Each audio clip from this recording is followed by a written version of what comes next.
Le journal télévisé, c'est avec vous Christophe Feuchet ce soir, bonsoir. Bonsoir Patrick.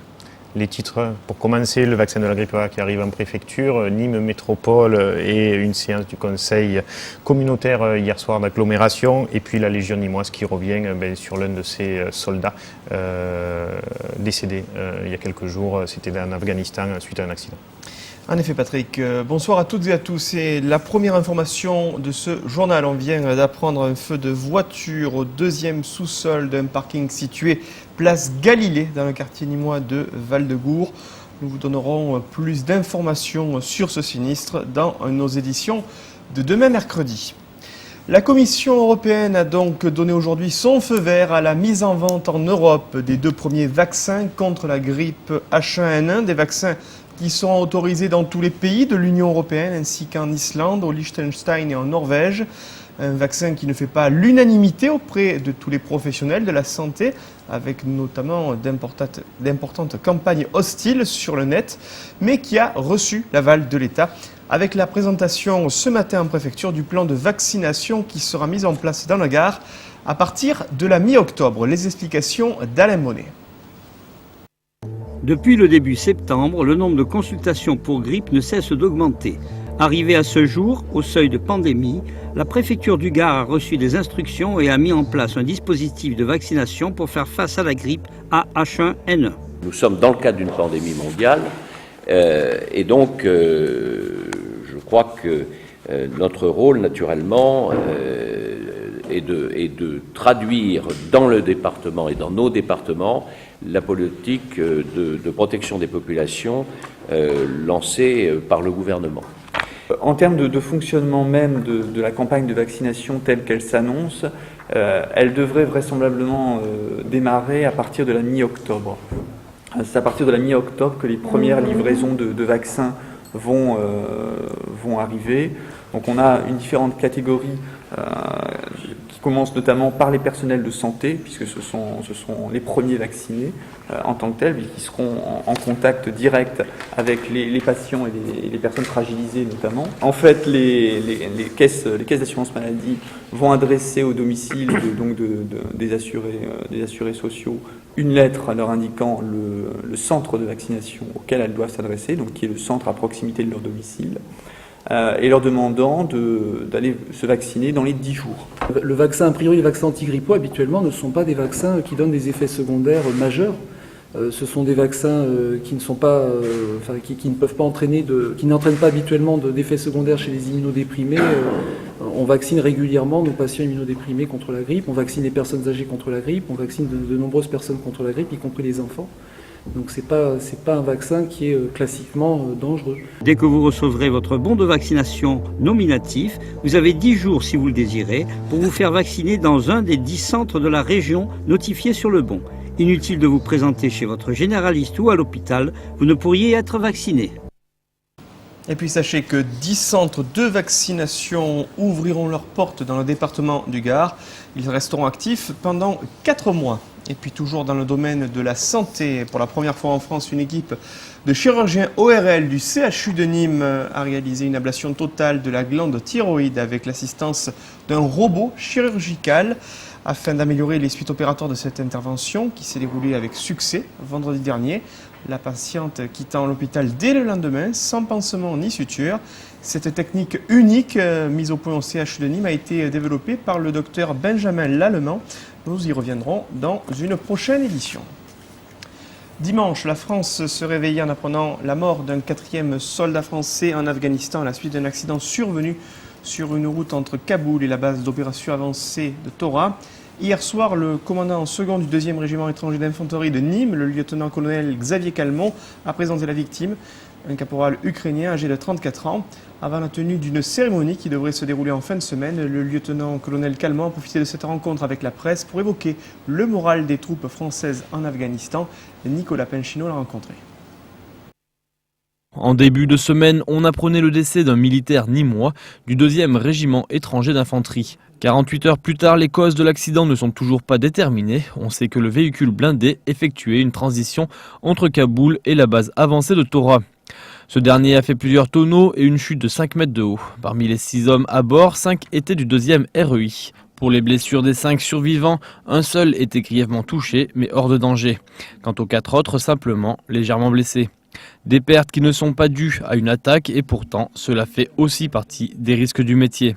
Il n'y a pas de tribut à payer, mais il faut malheureusement s'attendre à ce qui est dans les conditions dans lesquelles ils opèrent, dans un terrain difficile, dans des routes qui ne sont pas entretenues, dans des conditions climatiques particulières, en montagne, qui est malheureusement parfois des risques à prendre. On prend les risques et on les paye parfois.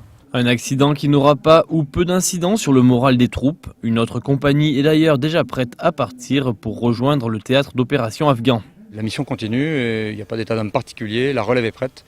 Et donc on assumera à la fois le soutien, les honneurs aux touchés, le soutien aux familles, et puis ensuite le soutien à la base avant qui doit recevoir des renforts. Les légionnaires blessés dans cet accident devraient être sur le sol français d'ici 1 à 2 jours et une cérémonie pourrait être célébrée à Nîmes en fin de semaine. Il y aura une cérémonie bien sûr, puisqu'on honore les morts, on les pleure pas, on les honore, donc on honorera le caporal mort. Il s'agit d'un légionnaire de 34 ans d'origine ukrainienne, depuis 5 ans dans la Légion, dont 3 ans passés à Nîmes. Nicolas Sarkozy était aujourd'hui en visite à Avignon. Le chef de l'État y a présenté ce midi son plan en direction des 16-25 ans, avec notamment l'instauration d'un revenu de solidarité active entre 18 et 25 ans. Le président de la République qui souhaite également instaurer un service public d'orientation. But de cette opération, venir en aide auprès des jeunes qui sortent de l'école à 16 ans, sans aucun diplôme ni aucune formation. Puis rappelons que depuis son lancement le 1er juin dernier, le RSA était jusqu'alors réservé aux plus de 25 ans et qu'il permet aux personnes qui travaillent de cumuler allocations et bas salaire. Le coût de ces mesures devrait être de l'ordre de 460 millions d'euros pour l'année 2010. Nicolas Sarkozy, dont la venue dans la Cité des Papes a été accueillie par une manifestation des jeunes agriculteurs de Vaucluse, aux côtés de leurs collègues du Gard, des Bouches-du-Rhône, de l'Hérault et des Pyrénées-Orientales, devant la grille de la préfecture de Vaucluse où ils ont déversé des fruits. Par cette action, ceci entendait rappeler à Nicolas Sarkozy qu'il souhaite, je cite, beaucoup plus qu'une simple aide financière pour assurer l'année 2009 et de véritables réformes afin d'assurer la pérennité de leurs entreprises pour les années à venir. Fin de citation. La nuit dernière à Nîmes, dénouement dans l'affaire des sans-papiers afghans retenus depuis le démantèlement de la jungle de Calais la semaine dernière. Les 25 Afghans ont finalement été relâchés suite au référé de leurs avocats. Rappelons que ceux-ci avaient été placés dans un premier temps au centre de rétention administrative de Nîmes. 15 clandestins y avaient déjà été libérés la semaine dernière. Une libération qui va de pair avec les décisions prises au niveau national. Sur 138 sans-papiers placés en rétention, majoritairement des Afghans, 122 ont été libérés selon la CIMAD, le comité intermouvement auprès des évacués, des sans-papiers qui vont à présent formuler des demandes d'asile. Et puis un nouveau drame dans le milieu carcéral, seulement 48 heures après le suicide par pendaison d'un détenu à la maison d'arrêt de Tarascon. On a appris le suicide d'un autre prisonnier, toujours à Tarascon, âgé d'une quarantaine d'années. Ce nouveau décès par pendaison porte à 10 le nombre de suicides dans la région PACA depuis l'année 2009 dans le milieu carcéral. Retour à Nîmes, où les comités de quartier se mobilisent afin de faire entendre leur voix sur la question du plan local d'urbanisme. Des riverains qui réclament des modifications et qui revendiquent aujourd'hui l'envoi de près de 1200 lettres aux commissaires enquêteurs en charge de ce dossier. Des demandes et des ajustements qui seront à l'ordre du jour lors de la séance du conseil municipal prévue samedi prochain, matinée, avec l'approbation de la 6e modification du plan local d'urbanisme qui sera présentée par Jacques Perotti. Une délibération sur laquelle les habitants concernés demeurent très attentifs, notamment concernant la question d'harmonisation entre les lieux de vie et la définition des places de stationnement. Nicolas Pinchino nous en dit plus dans ce sujet. La décision 49 qui sera présentée samedi prochain lors du conseil municipal de la ville de Nîmes anime les comités de quartier. En effet, il s'agit de l'approbation de la 6e modification du plan local d'urbanisme présentée par Jacques Perotti. Ce mardi matin, 6 comités de quartier et 4 associations souhaitaient s'exprimer sur leur implication dans ce plan local d'urbanisme et souhaiteraient être plus écoutés par les élus. Le commissaire enquêteur en charge du dossier a d'ailleurs reçu près de 1200 lettres émanant des habitants du quartier. Il y a un certain nombre d'éléments positifs après l'enquête publique, des éléments qui n'étaient pas possibles avant et qui maintenant sont pris en compte un peu par dans le cadre du projet au conseil municipal. Principalement, les habitants des quartiers, par la voix de leur comité, ne souhaitent pas que les projets de promoteurs immobiliers viennent déstabiliser l'équilibre de ce quartier. C'est vrai que le souci d'un promoteur, c'est de faire aussi de l'argent, d'avoir une opération rentable, mais on peut avoir une opération rentable et respecter le cadre de vie, avoir des constructions de qualité. Maintenant, si on cherche beaucoup plus de rentabilité, c'est vrai qu'on arrive après à bétonner. Autre dossier qui inquiète les habitants des quartiers secteur sud de Nîmes, c'est la diagonale verte des pépinières horticoles, une zone verte où la ville souhaite mettre en place un parc urbain coupé par des voies de circulation. Les riverains préféreraient que seule la circulation douce soit acceptée dans le parc. Les représentants des différents comités de quartier annonçaient d'ailleurs ce matin que dans tous les cas, ils resteraient vigilants et seraient derrière tous les dossiers contre le bien vivre dans leur quartier. Séance du conseil municipal samedi matin à Nîmes et toujours la préparation du prochain scrutin régional partout en France. En Provence-Alpes-Côte d'Azur, le maire MPF d'Orange, Jacques Bompard, a présenté cet après-midi sa propre liste pour les régionales sous l'appellation Ligue du Sud, une liste soutenue par le Mouvement pour la France mais qui ne sera pas étiquetée MPF du fait du choix du parti de Philippe de Villiers de rejoindre le comité de liaison de la majorité présidentielle afin de créer, selon les termes du parti, une dynamique de premier tour pour ces élections régionales. Patrick. Mais plus près de chez nous, Christophe, une réunion du conseil communautaire hier soir au Colisée, c'était à Nîmes. En effet, Patrick, hier soir, l'ambiance était studieuse au siège de Nîmes Métropole pour la tenue de la première séance du conseil communautaire de l'exercice 2009-2010. La première séance de rentrée pour les maires des 4 communes qui ont rejoint récemment la communauté d'agglomération et un nombre important de délibérations qui ont permis aux élus de se replonger dans les dossiers importants de l'agglo nîmoise. Il y a notamment été question du TCSP, le fameux transport en commun en site propre, mais aussi de la future SMAC, la scène des musiques actuelles. Compte rendu de séance avec Nicolas Penchino. 80 délibérations en moins de 2 heures, le premier conseil municipal de l'année scolaire s'est déroulé sans accroc. Seul inconvénient avec l'arrivée des nouvelles communes dans l'agglo, la salle du conseil était surchargée et la chaleur d'un été indien s'était invitée aux délibérations. On va le passer au prochain communautaire à l'acquisition des terrains à côté pour pouvoir construire des locaux pour recevoir tous les services de l'agglomération qui sont un petit peu dispersés aujourd'hui. Donc effectivement, ça fait partie des études que nous avons et des financements que nous allons mettre en place pour réaliser ces acquisitions. Des délibérations courantes qui n'ont pas exigé de longs débats. À la 50e délibération, il était adopté que les entreprises des 4 nouvelles communes paieraient le versement transport. Une commission de transport qui présentait d'ailleurs le bilan de la concertation préalable du projet Nord-Sud du TCSP. Les délibérations de la commission de transport ont passé à l'unanimité. Alors je dis ça avec beaucoup d'humilité, mais c'est une commission qui fonctionne bien, où toutes les communes sont représentées, où on peut venir s'exprimer, débattre. Le rapport d'activité a été présenté à la dernière commission par le délégataire de service, qui a été interpellé par les élus, et la commission a validé ce rapport d'activité. À noter parmi les autres délibérations, la numéro 18 pour l'acquisition de la parcelle qui accueillera la future scène de musique actuelle. Enfin, dans les pièces complémentaires, les élus pouvaient trouver le bilan 2008 concernant la qualité de l'eau. Si toutes les communes de l'agglo ont une eau de bonne qualité bactériologique, à la Calmette, l'eau présente une concentration en pesticides supérieure à la limite de qualité, mais inférieure à la valeur sanitaire. À redescend également sur un bilan datant de 2006 à 2008 une concentration en nitrate excessive déconseillée la consommation de l'eau aux femmes enceintes et aux nourrissons. Et puis on a appris en fin d'après-midi une intoxication pour 5 collégiens arlésiens d'après nos confrères du quotidien La Provence. Ces élèves scolarisés en classe de 4e au collège Robert Morel à Trinquetaille ont été hospitalisés cet après-midi à Nîmes, Arles et Salon de Provence afin de passer des examens complémentaires après avoir respiré volontairement du détachant liquide, a priori dans l'enceinte de l'établissement. D'autres élèves pourraient en avoir également inhalé. C'est pas une question d'hareng cette fois-là. Pardon ? C'est pas une question de hareng, Christophe. Non, pas du tout. C'est plutôt du domaine olfactif. Ce n'est pas le goût. Et puis on reste à Arles et toujours dans ce quartier de Trinquetaille avec la signature hier après-midi du plan social des papeteries Étienne entre la direction et les représentants des salariés de cette célèbre usine intimement liée à l'histoire de la ville d'Arles. L'entreprise implantée dans le quartier de Trinquetaille devrait fermer définitivement ses portes le 30 novembre prochain avec des départs qui pourraient s'échelonner sur plusieurs mois. Du côté des salariés, ces derniers estiment avoir eu gain de cause sur la question des mesures d'accompagnement.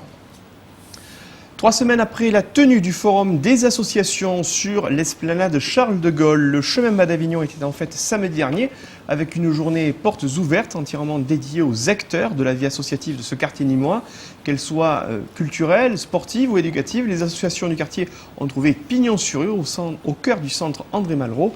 Des activités plus que jamais placées sous le signe de la diversité, comme l'évoque dans ce sujet Alain Bonnet. Le chemin bas d'Avignon propose bon nombre d'associations. Le centre André Malraux a regroupé 24 de ces associations lors d'une journée porte ouverte le 26 septembre. C'est grâce à la collaboration et la participation de toutes les associations du quartier et des institutions que nous avons pu réaliser cette journée portes ouvertes. C'est une journée justement qui va permettre aux associations, à tous les acteurs du quartier de mettre en valeur leurs actions, mais aussi de permettre au public du quartier qui viennent participer aux manifestations des associations. Associations sportives, culturelles, artistiques ou même sociales, de quoi trouver son bonheur sur un même lieu afin de s'informer pour mieux s'investir. Nous proposons le karaté donc et l'aïkido pour des enfants. Nous avons de grosses sections enfants pour des ados et des adultes. Vous voyez une BD, mais c'est effectivement le journal du collège. Alors journal qui n'est pas simplement l'image du collège, mais qui est aussi, puisque nous demandons aux différentes associations d'y participer, aux représentants de parents d'élèves aussi, qui est également le journal un peu du quartier, puisque pour l'instant nous en sommes là. C'est la seule chose qui sur le quartier est édité sous forme de journal avec un peu des nouvelles de ce qui s'y passe, de ce qui se passe dans les associations et avec bien entendu la parole laissée aux adolescents puisque dedans il n'y a que des textes qui sont écrits par les ados. Dans le cadre de Lire et faire lire, l'UDAF proposait aux enfants de découvrir le bienfait de la lecture à travers des séances de contes et c'était aussi l'occasion de redonner goût aux gamins de découvrir ou redécouvrir des histoires en tout genre. Lire, ce n'est pas lire en annonnant, ce n'est pas lire sans comprendre, c'est lire avec plaisir, c'est comprendre ce que l'on lit. Et nos lecteurs ont des formations justement pour animer des lectures, pour lire avec intérêt. Et donc on essaie de redonner ce goût qui est un peu perdu malheureusement. Si cette rencontre vous a plu, sachez que vous pouvez toujours vous rapprocher du comité de quartier ou de la mairie du chemin bas d'Avignon pour rencontrer ces associations et les activités qu'elles proposent.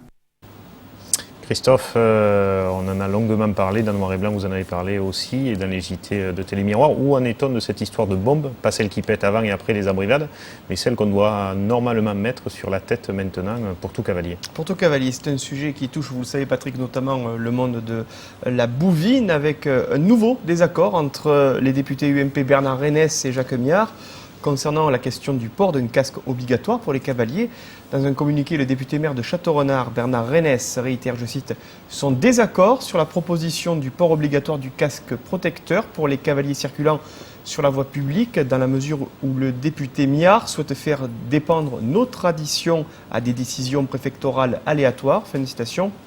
Dans son texte modifié avant l'été, le député Miard avait tenu compte, je cite, de l'aspect culturel de certaines manifestations, qui n'est pas à négliger. Il convient de ne pas pénaliser les traditions locales ni les spectacles équestres. Jacques Miard tentant il y a quelques jours de rassurer son collègue château-renardais en évoquant la possibilité de dérogation annuelle, voire permanente, à condition que les mesures de sécurité soient prévues pour chacune des manifestations. C'est un sujet sur lequel Bernard Renesse aura justement l'occasion de revenir le 12 octobre prochain sur le plateau de Télémiroir, puisqu'il sera l'invité de notre émission politique du lundi. Je rappelle le rendez-vous juste après ce journal à 19h45, lundi 12 octobre. Et lundi prochain, l'invité politique sera le maire de Palavas-les-Flots, Christian Jean-Jean Patrick. Voilà pour l'actualité de ce mardi soir. Mais ce mardi soir aussi, c'est quand même les images extraordinaires, Christophe, de ce but du Nîmes olympique dont on parle dans le monde entier aujourd'hui. Le but contre le Nîmes olympique. Et vraiment, on n'a jamais autant parlé sur Internet et dans le monde entier du Nîmes olympique. Ne parlons pas de but, parlons plutôt du rebond le plus trompeur de l'histoire du football professionnel peut-être. C'est ça, c'est la pelouse nantaise qui était un peu trop. Il va falloir changer la pelouse nantaise, ou en tout cas moins l'arroser. Voilà. Histoire de ne pas tromper notre gardien. Ni moi. Voilà. Un but d'anthologie en tout cas. Un but de casquette, on en rigole un petit peu, mais bon... Non, il ne faut pas en rigoler parce que ça peut arriver à n'importe quel gardien. Et Dieu sait que nous avons un gardien de talent à Nîmes Olympique, donc c'est vraiment un rebond trompeur. Record en tout cas, largement battu puisque le but le plus rapide était de 16 secondes je crois en Ligue 2. Oui. Il est passé à 8 secondes. Là je crois que le gardien Puy de Bois est tranquille pour quelques années. Voilà, on espère qu'il pourra battre un autre record d'invincibilité, qui sait, avec peut-être une bonne série pour les... À venir, mais il n'y a on pas le de souhaite. quoi rougir, perdre 2-0 à Nantes, le leader de Ligue 2. 2 buts à 1, en plus, 2 buts oui. à 1, Patrick. Merci Christophe. Des images ce soir de ce match, pas uniquement du but, surtout du match. Beau match chez une grande équipe de Ligue 2. Ce sera ce soir, bien sûr, dans Croco Hebdo, suivi du match et la rediffusion de Noir et Blanc à 22h45, un petit peu plus tard dans la soirée. Merci Christophe. Avec comme invité Sadio So, l'invité de Pierre-Paul Castello, Olivier Martinez et Patrick Champ. Patrick. Merci Christophe, vous savez tout, vous êtes extraordinaire. Merci à vous Patrick. Très bonne soirée, à bientôt sur l'antenne de Télémiroir.